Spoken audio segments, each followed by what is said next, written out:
I'm Julie Banderas, and you are in the strategy room. Well, we thought the election was a done deal, but some academics and experts are saying not too fast. A group of computer scientists and lawyers are trying to convince Hillary Clinton to challenge results in 3 key swing states after their analysis of voting machines. They believe devices in Wisconsin, Michigan, and Pennsylvania may have been manipulated or even hacked. Here to discuss are Democratic strategist Atima Omara and Republican strategist Charmaine Yost. Welcome to you both. Okay, Atima, let me ask you first. Do these academics and lawyers have a point, or is it just time to move on? So I'm always a big proponent of accepting, the results of the elections, obviously.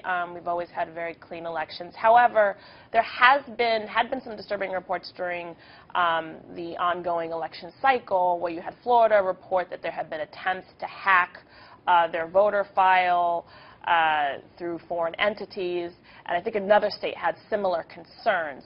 So I think it is important, whether you are an R and a D, to make sure that the election results can be certified so that everybody has trust in the process. I think that is the most important thing. Whether there's any truth to this or not, that's for them to determine. I'm certainly not an expert in that. Charmaine, the popular vote the number has gone up and up for Hillary. It's now at 2 million and counting. Is America's electoral process safe and secure? And when the Electoral College votes on December 19th, could it possibly change any of this? Or is that just Democrats remaining hopeful that there's still a chance? You know, Julie, it's really concerning to see people trying to rewrite the election in the rearview mirror. We have a very solid system for electing a president that has been serving us well for over 200 years. You don't change the way the field is striped after the game. You don't say, well, we're going to count the football and instead of counting touchdowns, we're going to go with field goal attempts. That's not the way the system has worked. And so it's really troubling to see this ongoing conversation about the popular vote, about possibly having discrepancies. There's other data that's coming out that shows just the opposite of what these other academics were arguing.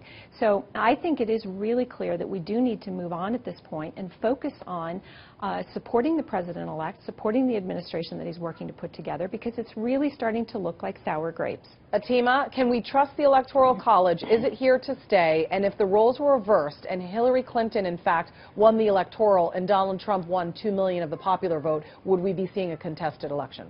Oh, yes, because Donald Trump said he would have preferred to have won the popular vote, and he hedged up until the final debate about whether he would accept the results. And he himself has actually questioned the Electoral College.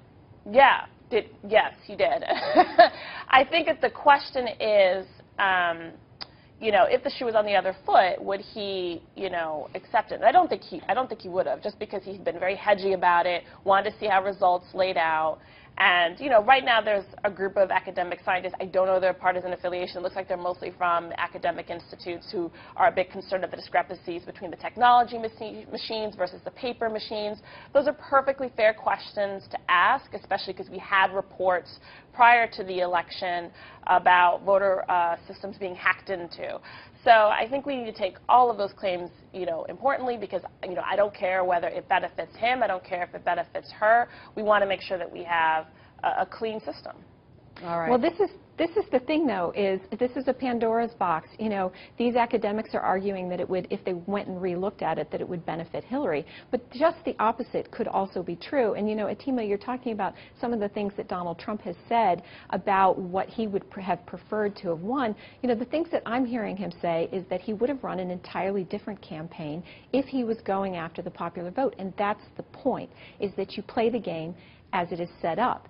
And so you structure your presidential campaign to go after the Electoral College votes. And frankly, what we're finding in the aftermath of the election is that Donald Trump ran a much shrewder campaign than people were giving him credit for on the front end. He was campaigning very heavily in those Rust Belt states while Hillary was ignoring them. So now to come back and say that, well, we're just not counting the votes right, when in actual fact we're seeing that there was a very definite strategy that worked for Donald Trump. That's what the real conversation is at this point. Okay, and then let me just ask you, Atima, regarding the voting booths being potentially hacked. What should be done about this, do you believe? Well, I definitely think just going forward in future elections that we should have a streamlined system as to how we're tracking and verifying. But does it not deserve the attention now? I mean, never mind future elections. I mean, don't we all remember Florida and that disaster? Of course. So, I mean, don't you address it now? I mean, it's now or never. Yeah, I mean, I think it is something that should be addressed. Okay, so I think it's something that definitely should be looked at. I definitely should be looked by independent experts. I think that this is like a serious issue. Like I said, if it comes out and it still verifies that Trump is the winner, then that's fine. But I don't see any issue with actually verifying, given the previous reports about hacking into voter files, the actual validity of the elections, considering that her popular vote lead is the highest of any man who's ever run before her in this office. All right. Thank you, Charmaine and Atima. Great to talk to you both. Happy Thanksgiving. Thank you. Thank you. Happy Thanksgiving to you both. And for all your political coverage, stay right here at foxnews.com. I'm Julie Banderas. Thanks for watching.